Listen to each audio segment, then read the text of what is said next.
From Forex Traders Daily, this is your daily analysis with Ross Mullins, live from Richmond, Virginia.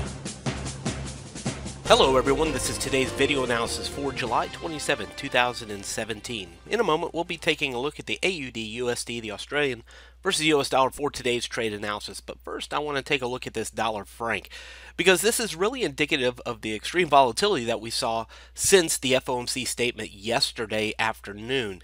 About 2 p.m. yesterday afternoon, we got that statement from the FOMC, and you can see the extreme move that happened. We saw the market fall here from the moving average, the pink shaded area just underneath 9,600, all the way down into the upper 94s, and then suddenly, over the past few hours, we've seen it turn right back around and challenge that same resistance high in the 9,600 again. So this is indicative of the extreme volatility that we've seen since the FOMC statement. I could go through each of the currency pairs and show you similar things. Yesterday's trade analysis was to go short on the dollar CAD. We did see it go short, but now it's making that rally right back up into that same level that started before the FOMC yesterday. We could see the US yen even taking some extreme moves back down to the 4-hour time frame. The fall yesterday and now coming right back up. So we've seen the market pretty volatile since yesterday's FOMC statement. And that's no different over here on the AUDUSD. Yesterday, after the FOMC statement, we saw this the US dollar sell off and this currency pair go higher, as we were expecting. Above the orange shaded area, we'd look for it to go higher, and of course challenge in the direction of the trend the next resistance level, which is the 80.40, 80.75 level, the blue shaded area. Well, take a look at what's happened.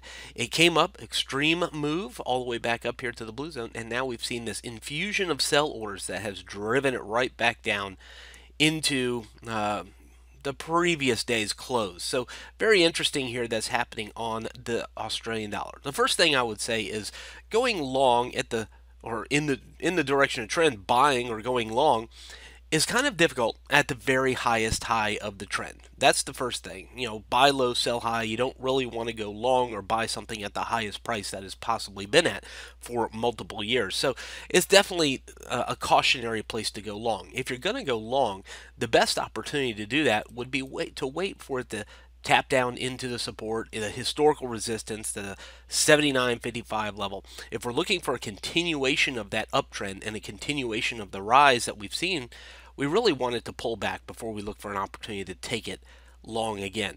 Otherwise, I think there is a possibility, especially with the move that we've seen in the past 24 hours, that we look for continued resistance at the blue zone, which could potentially become a point of reversal. Now, for us to understand it as reversal, I think we need a shift of the trend pattern. The blue trend line is a pretty long-term trend pattern, and I don't think we're going to see a shift in that trend pattern anytime soon. But I think we can look at a shorter trend, even this trend right here.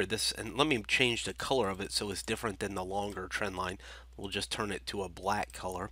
But the shorter trend, even if we're going to recognize a shift in the trend pattern, I think it would need to get underneath the orange zone and the black trend line. So if we're going to look for reversal, we begin looking for it in that infusion of sell orders at the blue zone, but we would need it to break through the orange zone 7,900 before we can really call it a change of direction or reversal. Otherwise, looking for the return of the uptrend is a possibility, again, as it settles back down on top of the orange zone, or the next move may even be the breakout above the blue shaded area. So we know where our two main decision points are.